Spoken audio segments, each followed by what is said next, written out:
Nós tivemos novos capítulos sobre essa discussão da desoneração. De sexta-feira para cá, o Supremo Tribunal Federal suspendeu o julgamento em que vai decidir se referenda ou não a decisão liminar de Zanin, na qual o ministro suspendeu pontos da lei que prorroga a desoneração da folha de pagamentos para 17 setores e para municípios, isso até 2027.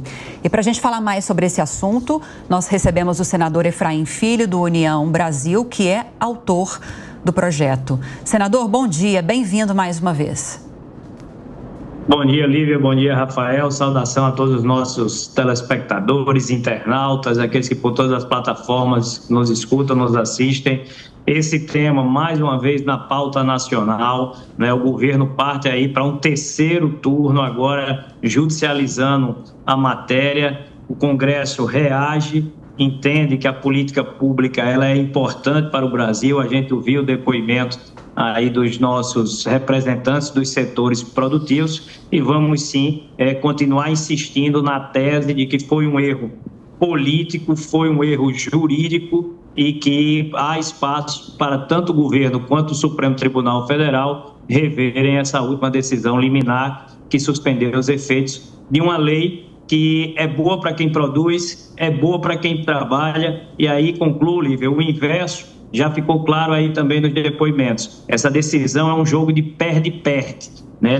Ela é ruim para o empreendedor, porque aumenta imposto, aumenta carga tributária. Ela é ruim para o trabalhador, porque ela coloca em ameaça milhares de postos de emprego, né, no Brasil, e é por isso que o Congresso Nacional segue firme nessa luta, tentando reverter a decisão.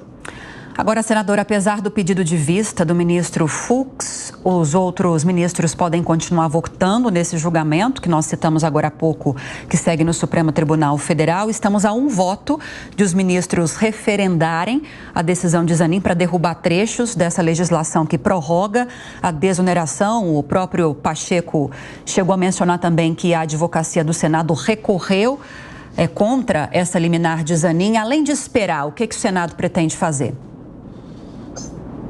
Olha, Lívia, primeiro, o recorrer foi importantíssimo, mostrar no mesmo dia da decisão a insatisfação. É importante citar que se trata, nesse primeiro momento, ainda de uma decisão liminar, ou seja, é a confirmação da liminar. Ainda há espaço para se aprofundar no mérito. Eu participei da reunião na sexta-feira com o presidente Rodrigo Pacheco, ao lado da consultoria do Senado. Me parece que, do ponto de vista jurídico, há os argumentos necessários. As premissas adotadas pela AGU na hora de interpor o recurso são premissas equivocadas. O projeto ele cumpriu o rito constitucional, a estimativa de receita, a estimativa do impacto orçamentário. O que fica claro aqui, me parece, e aí entra já no campo político, e essa mobilização política responde à sua pergunta, para demonstrar que tudo que é para o setor produtivo brasileiro encontra imensa dificuldade.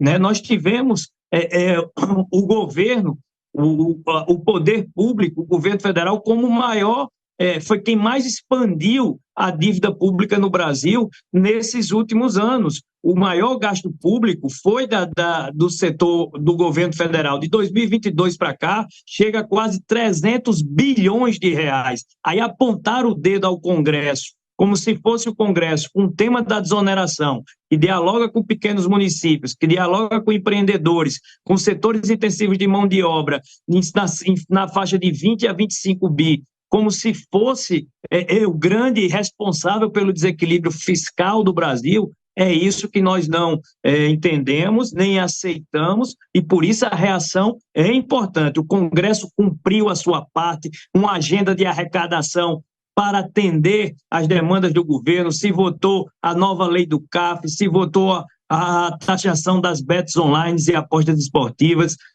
se votou taxação de fundos exclusivos, de offshores, a mudança da regra do ICMS, arcabouço fiscal, reforma tributária. Então o Congresso fez a sua parte, entregou ao governo aumentos de arrecadação que superam em muito o que a desoneração representa. A desoneração como foi dito, é um benefício para quem produz, é um benefício para quem trabalha, e nós vamos continuar insistindo que o governo errou e se equivocou nessa decisão.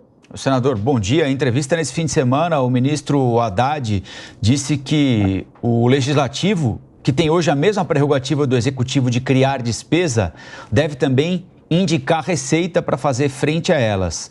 Virou um parlamentarismo que, se der errado, não dissolve o parlamento, e sim a presidência da República. Faz sentido essa avaliação do ministro? O Congresso sai distribuindo benesse, a União que pague a conta, se não der certo, cai a presidência e não o parlamento?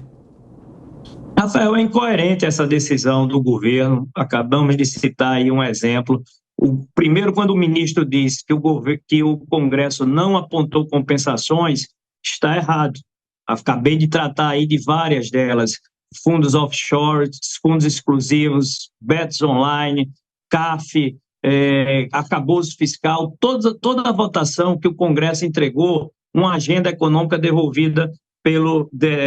uma agenda econômica defendida pelo governo federal. Agora, na hora que o Congresso traz para si uma política pública que fala de diálogo com o setor produtivo, Rafael, porque é importante a gente fazer a tradução, né, para quem está nos assistindo, do que significa a medida do governo de reonerar folha de pagamento. O que é que esse nome tão técnico quer dizer? Significa elevar o custo do emprego. Depois dessa decisão do Supremo, vai ficar mais caro contratar, vai ficar mais caro manter o seu empregado, você vai ter um acréscimo de cerca de 20% no valor do imposto sobre folha de pagamento.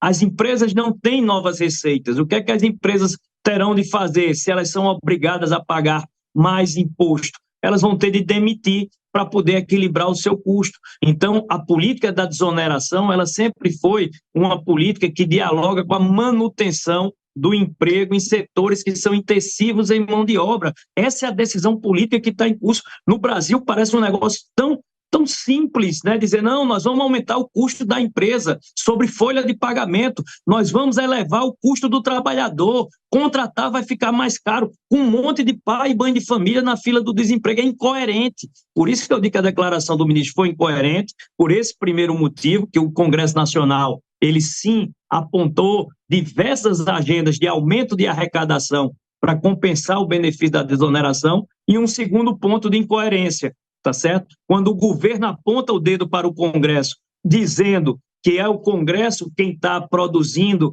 gasto público, ele esquece de olhar para o próprio governo, que não reduz o seu gasto, que não diminui a sua despesa, que não qualifica o gasto público. Os aumentos de despesa do governo superaram 300 bilhões de reais de 2022 para cá. Então, não há aumento de receita que o Congresso produza que vá dar condição de atender ao que o governo deseja de gastar, se o governo não reduzir também o seu gasto. É nesse ponto aí que a gente defende. E me permita, eu sei que estou estendendo, mas um terceiro ponto da incoerência.